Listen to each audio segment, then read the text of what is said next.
How's it going, people? Today I'm going to be talking you through what I think are the top 6 fastest cars you can buy for under £5,000. This is going to be the first in a series of top 6 videos that I do. I don't want it to be my whole content, but I do have a bunch of top 6s that I think you guys will find interesting, and hopefully you'll stick by my channel and get involved, comment, and tell me how wrong I am or how right I am. If you like it, give it a like. If you don't like it, give it a dislike and tell me why in the comments. And if you want to just discuss or disagree, then definitely let me know in the comments below. If you're anything like me, you spend much of your life daydreaming about the many cars you're going to buy when you're super wealthy and super successful. However, you'll also be considering what car you can drive in the meantime to quench that thirst for a super fast and super high performing car. Having spent years searching through Auto Trader, Piston Heads, eBay, and the many other sites for car ads, I reckon these 6 cars are pretty safe bets when it comes to power, speed, 0 to 60, and general driving experience. Some of them will even make you look like you're on your way to being super successful whilst you're driving them. I'll give you the stats, my opinions, and some of the pros and cons, and you can tell me in the comments whether or not you agree with my choices.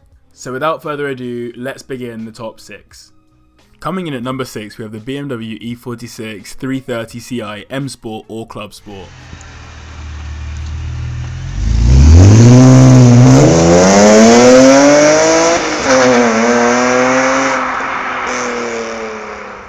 As you can see, with the right exhaust on them, they sound pretty insane. You can find one of these listed for around £2,500 for a high mileage model, but significantly more for newer ones with less miles.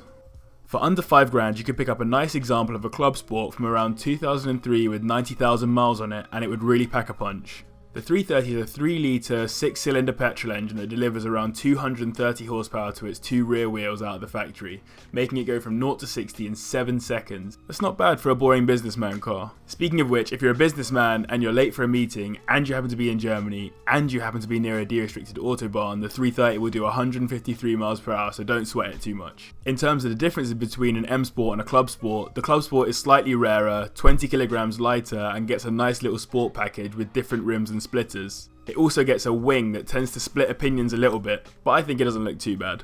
They also have limited BMW colour schemes like Estoril Blue and Velvet Blue that you wouldn't otherwise find on an E46. If I was choosing between the two, I'd probably take the Club Sport just because it's a little bit rarer and will hold its value longer, as it's arguably more sought after. Also, anything a little bit more racy when it comes to buying a BMW is always welcome. I do love BMWs, and I know there's a huge fan base for the cars, and loads of the cars that I want to buy in the near future are all BMWs. I just worry that it looks a little bit too businessman-esque for my liking. If I'm going to spend £5,000 on a car at my age, I want something that's really sporty, really individual, really different, and you see so many E46s on the roads. I'd just be slightly worried that my car wasn't that special compared to other people's. I don't know, maybe that's just me. You can tell me in the comments. Overall, I'd say a 330 Ci, whether it's an M Sport or a Club Sport, is well worth looking into if you're planning on buying something quick, something fast, something high performance, and also something that's pretty good looking for less than £5,000. And it well deserves its place on this list. At number 5, we have the first generation Audi S3 Quattro from 1999 to 2003. This is another German beast for you, but this time it's a 4-wheel drive one running the infamous 1.8 turbo engine that pushes out 225 horsepower. Pretty decent for £5,000. All 4 wheels turning will get you from 0 to 60 in 6.6 seconds. I think that's pretty good value for money.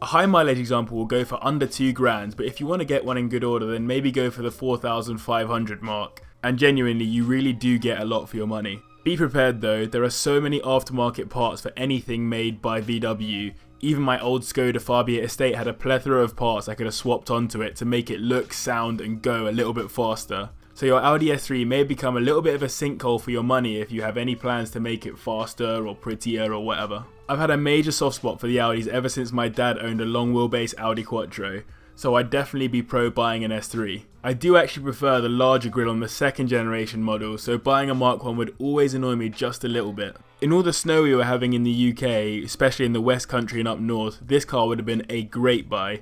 Driving alongside all the Defenders and the G-Wagons in your little Audi Quattro, it would have been gorgeous. So yeah, I'd say the S3 is a really good buy, and definitely deserves its place on this list.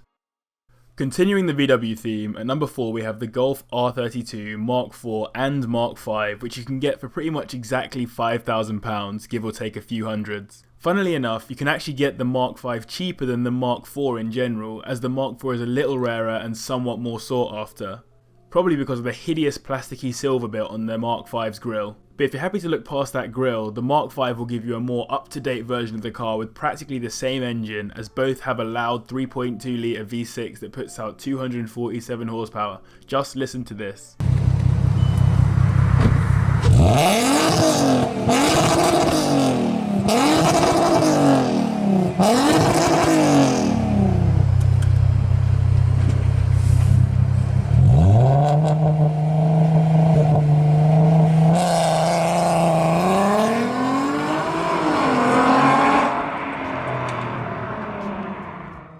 It will take you from 0 to 60 in 6.5 seconds, pretty decent for a family car that you could do the school run in. Like the S3, it's also a 4-wheel drive, so more tyres putting all that traction to the road and hopefully less understeer than a normal Golf. It's important to remember that this is the older brother of the new Golf Rs that you see today, which everyone loves and we all know are one of the most beautiful cars on the market at the moment, at least in its price range. Since you can get a 2007 Mark 5 R32 for under $5,000, this is the newest car on the list, meaning you get all the comforts of a newer car on the inside, which is pretty nice. Regardless of which of the two you prefer, I would definitely go for the manual version over the DSG automatic, because imagine how boring that auto would be. And flappy pedals are supposed to be for high performance supercars, not VW Golfs, but again, that's just my opinion. Irrespective, I'm a huge fan of the R32 and it definitely deserves its place on this list. For number 3, we're jumping back over the channel to the UK and the 1998 to 2001 Jaguar XK8.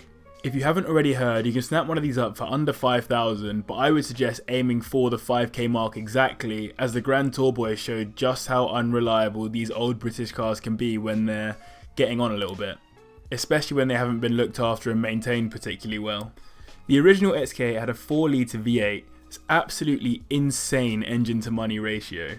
By far the largest engine in this lineup, it takes you from 0 to 60 in 6.4 seconds and it puts out 290 horsepower whilst doing it. It's a good looking car too. For $5,000 you won't be able to afford the facelifted model or the more sporty XKR, but throw a few aftermarket bits on and maybe lower it a bit, but not too much, enough to stay classy, and you'll have a properly sporty looking car to show off to your mates in, even if it does look a little like something your granddad should be driving. The interior in particular looks like it was made whilst the British Empire was still alive and kicking. I cannot get on board with that steering wheel, it's literally just not for me. To impress the girlfriend's parents with how classy you are, or to show off to all your mates driving polos and Corsas, this really is a great option. And it means you get to be part of British motoring history, cruising around in a car with such a well-respected badge. If an F-Type will be your daily in a few years' time, then this is definitely the car to warm up with.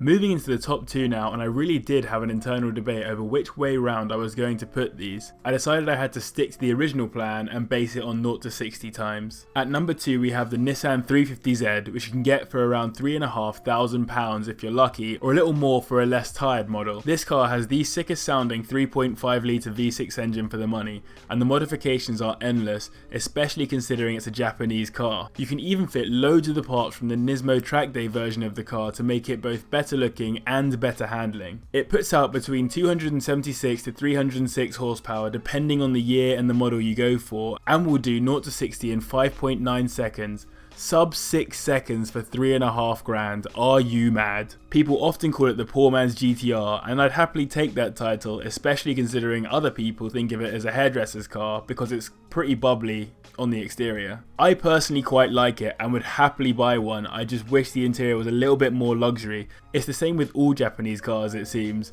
The German cars on this list are definitely far nicer on the inside than the Japanese ones in my opinion.